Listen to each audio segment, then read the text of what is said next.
కేంద్ర ఆర్థిక మంత్రి నిర్మలా సీతారామన్ 20 లక్షల కోట్ల ప్యాకేజీ పేరుతో రెండవ రోజు చేసినటువంటి ప్రసంగం మరింత హాస్యాస్పదంగా ఉంది. భారతదేశ పరువు ప్రతిష్టలను తీసే విధంగా ఉంది. ఎందుకంటే ప్రపంచమంతా దేశాల అధినేతలు ప్రకటించినటువంటి ప్యాకేజీలు నిజంగా ప్రభుత్వం ఖర్చు పెట్టే ప్యాకేజీ. నరేంద్ర మోడీ ప్రకటించినటువంటి 20 లక్షల కోట్లలో ఖర్చు పెట్టేది ఏమీ లేదు. అప్పుల విధానాన్ని మాత్రమే చెప్పాడు. అది రెండవ రోజు నిర్మలా సీతారామన్ ప్రసంగంలో కూడా స్పష్టమైంది. తన నోటితో 20 లక్షల కోట్లని చెప్పి ప్రపంచమంతా 24 గంటలు ప్రచారం చేసుకున్నాడు నరేంద్ర మోడీ. వివరాలు చెప్పితే గోత్రాలు బయటపడతాయి. అందుకని వివరాలు తన నోట్లోంచి చెప్పకుండా ఆ భారం కేంద్ర ఆర్థిక మంత్రి నిర్మలా సీతారామన్ మీద వదిలేశారు. ఇప్పుడు 20 లక్షల కోట్ల ప్రచారం నరేంద్ర మోడీకి, అందులో ఏమీ లేదు, ఉన్నదంతా గ్యాస్ అనేటువంటి అప్రతిష్ట నిర్మలా సీతారామన్కు అంటుకుంటుందన్నమాట. నరేంద్ర మోడీ ఏం చేసినా ముందు తన ప్రతిష్ట, తన ప్రభుత్వం, తన గొప్పతనం, తన గురించి ప్రజల్ని మభ్యపెట్టేటువంటి ఎత్తుగడలే తప్ప లోపాల దగ్గరకు వచ్చేటప్పటికీ అవి తనకంటకుండా తన తోటి మంత్రులకు అంటగట్టేటువంటి పద్ధతి చాలా స్పష్టంగా ఈ 20 లక్షల కోట్ల ప్యాకేజీ పేరుతో చెప్పినటువంటి విషయంలో కనపడతాం. మొదటి రోజు చెప్పిందంతా గ్యాస్ అనేది స్పష్టంగా మనం మాట్లాడుకున్నాం. రెండో రోజు కూడా అదే. రైతుల గురించి కొన్ని చెప్తున్నాను, మరికొన్ని మూడవ రోజు ప్రసంగంలో ఉంటాయన్నారు. మూడవ రోజు ఏం చెప్తారో మనం వేచి చూద్దాం. కానీ చెప్పిన మేరకు మళ్ళా గ్యాస్ తప్ప అందులో ఏమీ నిజంగా రైతులను ఆదుకునేటువంటి అంశం లేదు. మొదటిది ఏమన్నారు? 3 కోట్ల మంది రైతులకు 4 లక్షల కోట్ల రుణాలు ఇప్పటికే ఇచ్చాము అన్నారు. ఇంత అబద్ధం మాట్లాడేటువంటి పద్ధతి అది బీజేపీ ప్రభుత్వానికే చెల్లింది.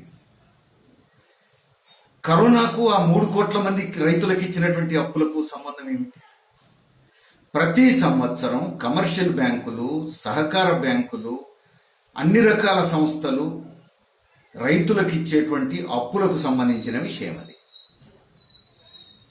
గత ఆర్థిక సంవత్సరంలో 19 లక్షల కోట్లు అప్పులుగా ఇవ్వాలి రైతులకు మొత్తం దేశవ్యాప్తంగా. ఇది కరోనాకు సంబంధం లేదు, లాక్డౌన్కు సంబంధం లేదు. ప్రతి సంవత్సరం ఆ సంవత్సరం ఉన్నటువంటి జాతీయ స్థూల ఉత్పత్తిని బట్టి రైతులకు రుణ సదుపాయం ఎంత కల్పించాలి అనేది నిర్ణయిస్తారు. ఇది గత ఆర్థిక సంవత్సరం 19 లక్షల కోట్లు ఇవ్వాలి. ఆ 19 లక్షల కోట్లలో సన్న చిన్నకారు రైతులకు ఎంత ఇచ్చారు? అసలు మొత్తం ఇచ్చిందే 11 లక్షల కోట్లు, 19 లక్షల కోట్లు ఇవ్వలేదు. ఇది అసలు విషయం. అందులో సన్న చిన్నకారు రైతులకు ఇచ్చింది 3 కోట్ల మందికి. ఆ అప్పులు వెంటనే తీర్చాల్సిన అవసరం లేదట, మే 31 తర్వాత తీర్చొచ్చట. ఇది నిర్మలా సీతారామన్ గారు చెప్పినటువంటి పెద్ద రాయితీ. కనీసం వడ్డీ మాఫీ అంటే ఓహో ప్యాకేజీలో ఇదొక భాగం అని అనుకోవచ్చు. వడ్డీ మాఫీ కూడా లేదు. మీరు మార్చిలో, ఏప్రిల్లో, మేలో చెల్లించాల్సిన అవసరం లేదు, అదేదో మీరు జూన్లో చెల్లించుకోండి అని చెప్తున్నారు. ఇందులో ప్రభుత్వానికి అయ్యే ఖర్చు ఏముంది? నువ్వు కొత్తగా ఇచ్చిన రాయితీ ఏముంది? వాయిదా వేసావు, 2 నెలల తర్వాత చెల్లించండి అప్పు అన్నావు. కానీ జనానికి మాత్రం ఒక ఇంప్రెషన్ కలిగించారు. 3 కోట్ల మంది రైతులకు 4 లక్షల కోట్ల రుణాలు ఇప్పటికే ఇచ్చారు అనేటువంటి ఒక ఇంప్రెషన్ టీవీ ఉపన్యాసంలో చెప్పడం ద్వారా ఒక ఇంప్రెషన్, 130 కోట్ల మందికి ఒక రాంగ్ మెసేజ్. ఈ గోత్రాలన్నీ సాధారణ ప్రజలందరికీ తెలియవు కదా. ప్రతి సంవత్సరం రైతులకు పంట రుణాలు ఇవ్వాల్సి ఉంటుంది. ఇది కరోనాకు, లాక్డౌన్కు సంబంధం లేని విషయం అని చెప్పేసి జనానికి తెలియదు కదా. అట్లనే మరొక విషయం చెప్పారు. నబార్డు 29,500 కోట్ల రూపాయలు రీఫైనాన్స్ చేస్తుంది అని చెప్పారు. దీనికి లాక్డౌన్కి ఏం సంబంధం? ఇది కూడా ప్రతి సంవత్సరం జరిగేది. రైతులు తీసుకున్నటువంటి లోన్లు గత సంవత్సరం తీసుకున్న అప్పులు కడతారు, మళ్ళీ కొత్తగా అప్పు తీసుకుంటారు. గత సంవత్సరం తీసుకున్న అప్పు కట్టడం, కొత్తగా అప్పు తీసుకోవడం అనేటువంటిది బుక్ అడ్జస్ట్మెంట్ రూపంలో జరిగిపోద్ది. ఇందులో ప్రభుత్వం ఇచ్చేది లేదు, నబార్డు ఇచ్చేది లేదు. పైగా ఈ బుక్ అడ్జస్ట్మెంట్ అంతా అప్పుకు సంబంధించినటువంటి అడ్జస్ట్మెంటే. ఇందులో ఇచ్చిన రాయితీ ఏముంది, చేసిన మాఫీ ఏముంది, ఆర్థిక ప్యాకేజీ ఏముంది, ప్రభుత్వానికి పైసా ఖర్చు ఏముంది? ఏమీ లేదు. కానీ వినే జనానికి 19,500 కోట్లు ఏదో ఇచ్చారు అనేటువంటి ఒక ఇంప్రెషన్ కలిగించారు. ఇది ప్రజల్ని మభ్యపెట్టి తప్పుదారి పట్టించేటువంటి ప్రయత్నం తప్పించేమన్నా. మరో 25,000 కిసాన్ క్రెడిట్ కార్డులు ఇవ్వబోతున్నామన్నారు. మత్స్యకారులకు, పాల రైతులకు కూడా కిసాన్ క్రెడిట్ కార్డులు ఇవ్వబోతున్నామన్నారు. ఒకవేళ ఇస్తే ఇచ్చేది మళ్ళీ అప్పే. కానీ కిసాన్ క్రెడిట్ కార్డుల మీద ఎవడు అప్పులు ఇవ్వట్లేడు. అది కొత్త విషయం కాదు, 10 ఏళ్ల నుంచి ఉన్న విషయమే. ఇప్పుడు ఉన్న కిసాన్ కార్డులకే ఏ బ్యాంకు అప్పు ఇవ్వట్లేదు. నువ్వు కొత్తగా 25,000 కిసాన్ క్రెడిట్ కార్డులు ఇస్తేనేమి, 1,00,000 కిసాన్ క్రెడిట్ కార్డులు ఇస్తేమి, అది 4 తీసుకోవడానికి కూడా పనికి రావట్లేదు కదా.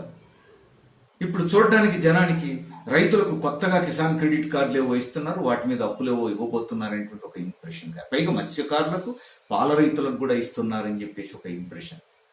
సాధారణ ప్రజల్ని మభ్యపెట్టే ప్రయత్నం, తప్పుదారి పట్టించేటువంటి ప్రయత్నం, చవకబారు ప్రచారం కోసం చేసే ఎత్తుగడ తప్ప ఇందులో ఏమన్నా ఉందా?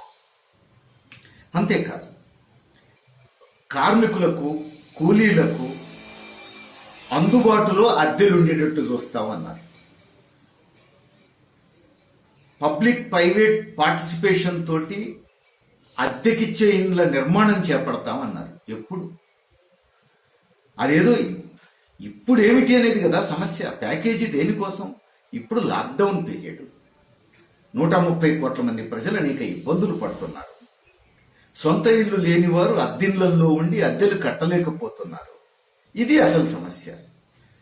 మీ అద్దెలన్నీ ఈ 3 మాసాల పాటు కేంద్ర ప్రభుత్వమే చెల్లిస్తుంది అన్నారనుకోండి, ఎస్, ప్యాకేజీలో ఓహో కేంద్ర ప్రభుత్వం కొంత చెల్లిస్తోంది అని అనుకోవచ్చు.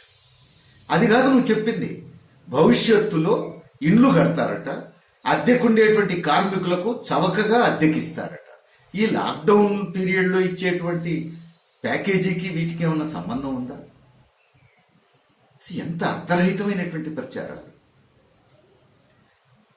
ఇప్పుడు అసలు విషయానికి వచ్చారు. వలస కూలీలు అందరూ 14 కోట్ల మంది ఉన్నారు, 13 కోట్ల మంది ఉన్నారు అంటున్నారు. అది నిజం కాదు. కేంద్ర ప్రభుత్వం 8 కోట్ల మంది వలస కూలీలు ఉన్నారు అని అంచనా వేస్తున్నది అన్నారు. ఓకే, కాసేపు కేంద్ర ప్రభుత్వం అంచనా కరెక్ట్ అని అనుకుందాం.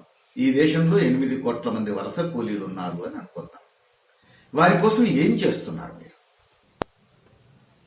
ఇప్పుడు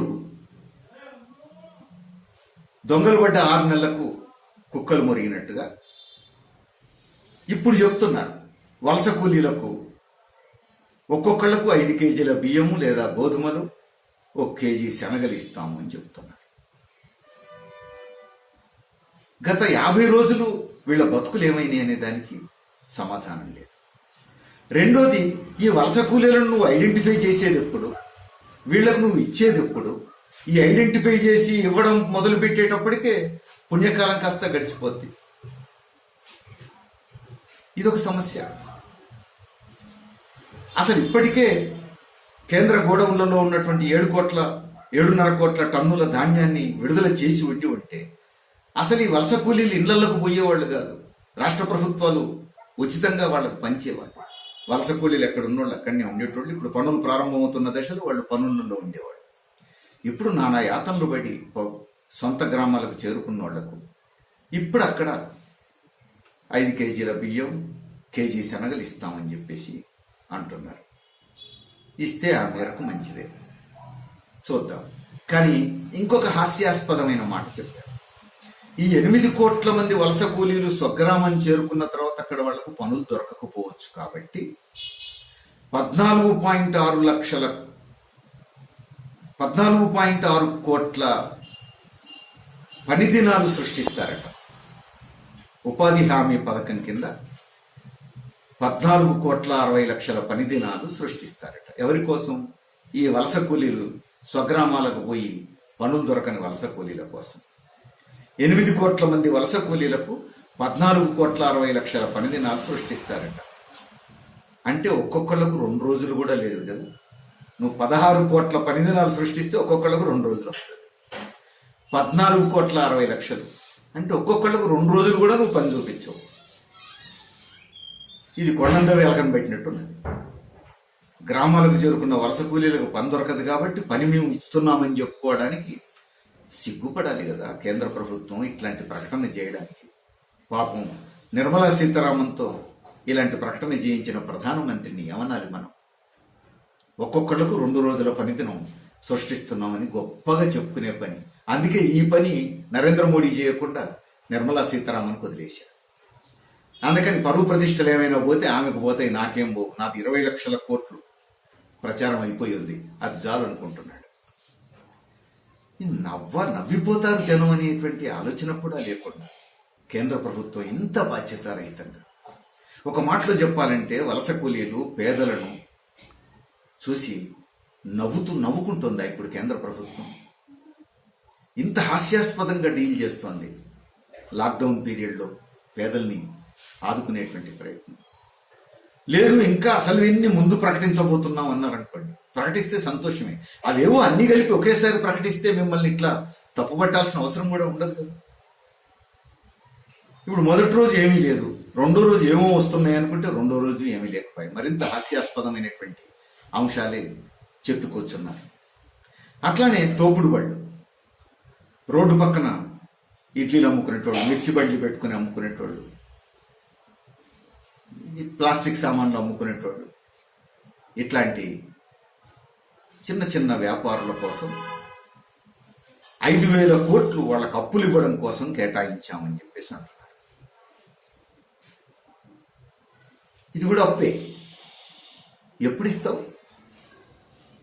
ఇప్పుడు లాక్డౌన్ పీరియడ్లో వాళ్ళ వ్యాపారాలన్నీ దెబ్బతిని ఇళ్లలో ఉన్నారు, వాళ్ళు ఏం తినాలనే సమస్యలో ఉన్నారు. లాక్డౌన్ అయిపోయి వాళ్ళు వీధుల్లోకి వచ్చి వ్యాపారాలు చేసుకునేందుకు నువ్వు అవకాశం ఇచ్చినప్పుడు నువ్వు ఇచ్చే అప్పు ఉపయోగపడుతుంది. ఆ అప్పు కూడా వాళ్ళకి నిజంగా బ్యాంకులు ఇస్తే ఇప్పటి వరకు మన అనుభవం చిన్నోళ్లకు ప్రభుత్వాలు ప్రకటించడమే తప్ప బ్యాంకులు అప్పు ఇవ్వడం అనేది అంత సులభంగా లేదు. కాబట్టి నువ్వు ఇచ్చినప్పటి సంగతి ఇప్పుడు ఎట్లా బతకాలని కదా. మళ్ళా అప్పు గురించి మాట్లాడినవే తప్ప ఇప్పుడు కడుపు నింపడం ఎట్లా అనేటువంటి ఆలోచన లేదు. ఇప్పుడు నువ్వేమి ఇచ్చే ప్రకటన ఏమీ చేయలేదు. అట్లనే ఎస్సీ ఎస్టీలకు ఉపాధి కల్పన కల్పిస్తాం. ఎప్పుడు కల్పిస్తావు? భవిష్యత్తులో. అంటే అన్ని గాలిలో దీపం పెట్టే కార్యక్రమమే తప్ప ఈ గాలి మాటలతో ఎంతమంది కడుపులు నింపుతావు? పైగా ఇంకా హాస్యాస్పదమైనటువంటి మాటలు చెప్పారు. ప్రమాదకరమైన పరిస్థితుల్లో పనిచేస్తున్న వాళ్ళందరికీ ఈఎస్ఐ సౌకర్యం కల్పిస్తామన్నారు. ఎప్పుడు కల్పిస్తావు? వలస కూలీలు అందరూ పోయి ఇళ్లలో చేరులు. ఇప్పుడు ఆ ప్రమాదకరమైన పనులు చేసేటువంటి వాళ్ళందరూ ఇప్పుడు ఇక్కడ లేరు. వాళ్ళు వచ్చేది ఎప్పుడు, పనుల్లో చేరేది ఎప్పుడు, నువ్వు ఈఎస్ఐ సౌకర్యం కల్పించేది ఎప్పుడు? తర్వాత అసలు వాళ్ళని ఎన్రోల్ చేసేది ఎట్లా? తర్వాత దేశవ్యాప్తంగా కనీస వేతనాలు అమలు జరిగేట్టు చూస్తాం, కామన్ కనీస వేతనాలు ఉండేటట్టు చూస్తాం అని చెప్తున్నారు. ఇది కూడా నవ్వాలో ఏడవాలో అర్థం కానిటువంటి ఒక మోసపూరితమైనటువంటి మాట. ఎందుకంటే ఒకవైపు బీజేపీ ప్రభుత్వమే ఉన్నటువంటి ఉత్తరప్రదేశ్, మధ్యప్రదేశ్ ప్రభుత్వాలు కార్మిక చట్టాలన్నీ రానున్న 3 సంవత్సరాలు సస్పెండ్ చేస్తున్నాము, అమలు జరిపేది లేదని ప్రకటించేశారు, ఆర్డినెన్స్ జారీ చేశారు. అక్కడి నుంచి ఒక్కొక్కటి బీజేపీ పాలిత రాష్ట్ర ప్రభుత్వాలు కార్మిక చట్టాలన్నీ సస్పెండ్ చేస్తున్నారు. అంటే కనీస వేతన చట్టం నువ్వు సస్పెండ్ చేసి దేశవ్యాప్తంగా కనీస వేతనాన్ని అమలు జరుపుతా అని చెప్పేసి జనాన్ని నమ్మమంటున్నావు. ఇంతకంటే మోసం ఇంకేమన్నా ఉంటుందా? అందుకని ఈరోజు 20 లక్షల కోట్ల పేరుతో మోసపూరితమైనటువంటి ప్రచారాలు చేసుకోవడం తప్ప నిజంగా పేదలకు, సాధారణ కూలీలకు, కార్మికులకు, రైతులకు నువ్వు ఇస్తున్నది ఏమిటి అనేది మాత్రం ప్రశ్నగానే మిగిలింది. ఈ మోసపూరితమైనటువంటి పబ్లిసిటీ ఎత్తుగడలను ప్రజలు గుర్తిస్తారు ఖచ్చితంగా. ఎంతో కాలం కేంద్ర ప్రభుత్వం ఏది చెప్తే అది నమ్మేంత అమాయకులుగా ఉంటారనుకుంటే పొరపాటు. ఒకసారి ప్రజలు గుర్తిస్తే మాత్రం క్షమించాలి. ఆ రోజు ఎప్పుడు వస్తుందా అనేది మనం ఎదురు చూద్దాం.